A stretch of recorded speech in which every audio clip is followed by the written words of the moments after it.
The mimosas were still being poured when my mother stood up and tapped her champagne flute with a knife. The crystal ring echoed through the private banquet hall at the country club, silencing the cheerful chatter of 55 relatives gathered for Mother's Day brunch. "I have a wonderful announcement," Mom said, her voice warm and practiced. She'd been president of the PTA, the garden club, and the historical society. She knew how to work a room. "As many of you know, my daughter Jennifer just sold her little tech company. We're so proud of her success." My stomach dropped. I was 33 years old and I still felt like I was 12 when she used that tone. That sugary voice that preceded something awful. "What many of you don't know," she continued, placing her hand on my sister Melissa's shoulder, "is that Melissa has been struggling. Her photography business hasn't taken off the way we'd hoped, and she's facing some financial difficulties." Melissa looked down at her plate, the picture of humble embarrassment. I knew that look.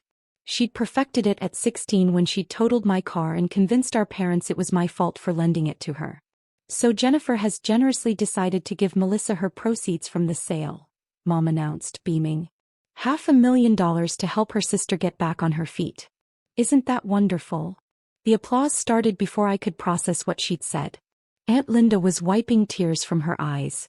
Uncle Robert was nodding approvingly. My grandmother was smiling at me like I'd just been canonized. I hadn't decided anything. "No," I said, my voice barely audible over the clapping. The applause faltered, then died. "What was that, sweetheart?" Mom asked, her smile frozen in place. I said no. Louder this time. "I'm not giving Melissa my money." The temperature in the room seemed to drop 20 degrees. Mom's smile disappeared entirely. "Jennifer, we discussed this," she said tightly. "You discussed it," I said, standing up. My hands were shaking, so I pressed them flat against the white tablecloth. "You and Dad and Melissa discussed it. Nobody asked me." "You're being selfish," Dad said, his voice cold and flat. He'd used that exact tone when I was 8 and refused to give Melissa my birthday money. When I was 15 and wouldn't let her borrow my car. When I was 26 and wouldn't co-sign her lease. "I built that company from nothing," I said. "I worked 80-hour weeks for 7 years. I slept in my office. I maxed out my credit cards. I risked everything. And we supported you," Mom snapped, dropping the sweet act entirely. "We let you use the garage for your first office space. We introduced you to potential clients. We believed in you when nobody else did." My jaw clenched. The garage she was referring to was the one I'd paid them $800 a month to rent, which was more than a commercial space would have cost. The clients were 3 of her book club friends who'd each paid me $50 for a website and then demanded free lifetime support. And they'd believed in me by telling everyone at every family gathering that my business was a cute hobby until I found a real job. "Melissa needs this money," Dad said. "You have your salary. You'll be fine." "The sale proceeds are $500,000, I said, my voice steady now. "That's my entire safety net. That's my retirement. That's my future." "And what about your sister's future?" Mom demanded. "Or do you only care about yourself?" That's when Dad stood up. He walked around the table slowly, deliberately. I knew that walk. I'd seen it before every serious talk that had ended with me giving in, apologizing, doing whatever they wanted. He reached me and grabbed my arm just above the elbow. His fingers dug into my flesh hard enough that I knew there would be purple marks tomorrow. "You will do the right thing," he said quietly so only I could hear. "Or you're no longer part of this family." Something inside me snapped. Maybe it was the physical pain. Maybe it was the threat I'd been dreading my whole life finally spoken out loud. Maybe it was seeing my cousin Emily's teenage daughter watching with wide, frightened eyes, learning that this was what family looked like. I pulled my arm free and stepped back. "Let me make this very simple," I said, loud enough for everyone to hear. "I'm not giving Melissa my money. Not now. Not ever." Melissa burst into tears. Real ones this time, I thought. "You hate me," she sobbed. "You've always hated me." "I don't hate you," I said, and I was surprised to realize it was true. "But I'm not responsible for your life choices." Dad's face went red. "How dare you speak to your sister that way?" I pulled out my phone and opened my email. My hands were steadier now. I'd prepared for this moment without fully realizing I was preparing for it. Some part of me had known it would come to this eventually. I typed out an email to Thomas Way, the CEO who'd bought my company 3 months ago. We'd stayed in touch during the transition period. He told me to reach out if I ever needed anything. Thomas, I need you at the Riverside Country Club private dining room. Bring the acquisition documents. It's urgent. Jennifer. I hit send. What did you just do? Mom asked, her voice sharp with suspicion. I invited someone to brunch, I said calmly. He should be here in about 40 minutes. He lives close by. The next 40 minutes were excruciating. Some relatives tried to make small talk. Others whispered among themselves. Melissa kept crying and Mom kept comforting her while shooting me looks that could have curdled milk. Dad sat in silence, his jaw working. I knew he was trying to figure out his next move, his next angle of attack. Aunt Linda approached me carefully like I might bolt. Jenny, honey, I don't understand what's happening. I'm setting a boundary, I said. For the first time in my life, I'm saying no and meaning it. She studied my face for a long moment. Your arm, she said quietly, looking at the red marks already darkening to purple. Did your father do that?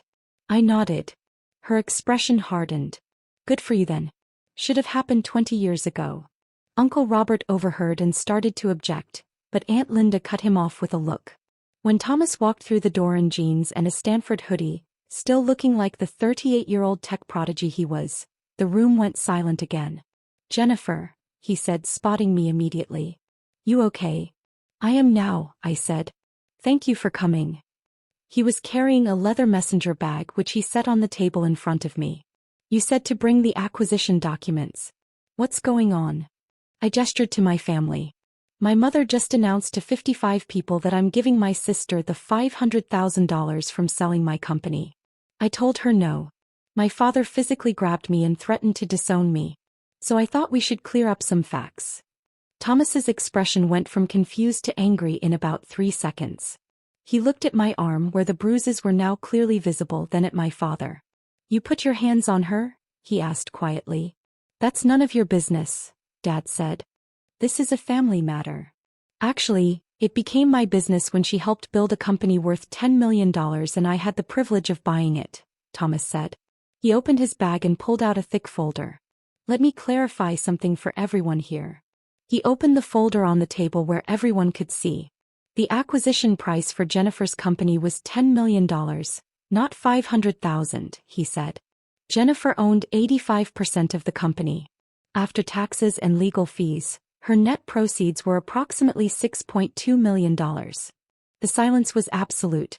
I could hear someone's phone buzzing 3 tables away. Mom had gone white. Dad's mouth was hanging open. Melissa looked like she'd been slapped. $6 million. Mom whispered. 6.2, Thomas corrected. And before anyone gets ideas, let me explain how this works. The money has been in an escrow account during the transition period. As of last week, it was transferred to a trust structure that Jennifer and I set up specifically to prevent anyone from coercing her into making financial decisions under pressure. He pulled out more documents. This is the trust agreement. Jennifer is the sole beneficiary. There are 3 trustees who must unanimously approve any distribution over $50,000. One of them. Her attorney is another. The third is an independent financial advisor. This structure exists because Jennifer told me, and I quote, "My family will try to take this money if they find out about it." He looked at my parents. She was right. You had no right, Dad started, but Thomas cut him off. I had every right. Jennifer is my friend and a brilliant entrepreneur who built something extraordinary. She was 26 years old when she started that company in a garage she paid rent for, despite her parents claiming they let her use it for free. She was 28 when she took out a second mortgage on her condo to make payroll. She was 30 when she nearly had a nervous breakdown because she was working 100 hours a week while her family called her business a hobby. Each fact landed like a physical blow. I hadn't told Thomas everything, but apparently I'd told him enough. The company employed 43 people when I bought it, Thomas continued. It had $7 million in annual revenue. Jennifer had built something that would have made her wealthy with or without my acquisition. She earned every dollar of that money. He turned to Melissa, his voice gentler but still firm. I'm sorry you're struggling, truly. But your sister doesn't owe you $6 million because you share DNA. Nobody owes you that. Melissa was crying again, but differently now. quieter. Almost like she was ashamed. The trust is irrevocable, Thomas said, looking back at my parents. The money cannot be touched without approval from all 3 trustees. And after what I've witnessed here today, I can guarantee that no trustee will ever approve a transfer to any member of Jennifer's family. You can't do this, Mom said, but her voice was weak. We're her parents. And you just threatened to disown her for refusing to hand over her life's work, Thomas said. So forgive me if I don't consider your parental authority particularly relevant right now. He pulled out one more document and placed it in front of me. This is a restraining order application, he said quietly. My attorney prepared it just in case. Given the physical assault, he gestured to my arm, and the financial coercion, you have grounds. You don't have to file it. But it's here if you need it. I looked at the document, then at my father's face. He looked old suddenly. Defeated. I don't want a restraining order, I said. I just want to be left alone. Then that's what you'll get, Thomas said. He looked around the room. Anyone here who wants to maintain a relationship with Jennifer can do so by respecting her boundaries. Anyone who can't do that can consider themselves uninvited from her life. Aunt Linda started clapping. Slowly at first, then louder. Uncle Robert joined her, looking shocked at himself. My cousin Emily and her daughter stood and applauded. Then more relatives joined in until about half the room was clapping. The other half sat in stunned silence. Mom stood up abruptly, grabbing her purse. We're leaving, she announced to Dad and Melissa. We don't have to stay here and be humiliated. No, I said. You don't. They left through the side door, Melissa trailing behind them. A few relatives followed, mostly Dad's brothers and their wives. The ones who'd always treated me like I was the problem. When they were gone, Thomas sat down next to me. You okay? He asked. I think so, I said. My voice was shaking now that the adrenaline was wearing off. Thank you for coming. I didn't know if you would.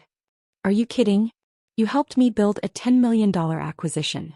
The least I can do is show up when someone tries to steal it from you. He paused. Though I have to say, I expected corporate espionage, not familial coercion. I laughed, surprising myself. Aunt Linda came over and hugged me tightly. Your mother and I need to have a conversation, she said. One that's about 30 years overdue.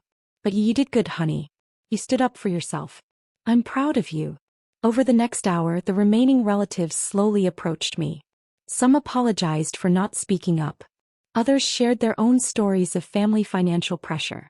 My cousin Emily told me that watching me say no had given her courage to set boundaries with her own parents. As the brunch wound down, Thomas helped me gather the documents. What are you going to do now? He asked. I looked at the papers, at the trust agreement that protected everything I'd worked for, at the bruises on my arm that would fade in a week. I'm going to live my life, I said. On my terms. For the first time ever. Good, he said. You've earned it. As I walked out of the country club, I felt the weight I'd been carrying for 33 years start to lift. The guilt would linger. The grief would come in waves. But underneath it all was something solid and real. My freedom. My future. My money. And nobody could take that from me ever again.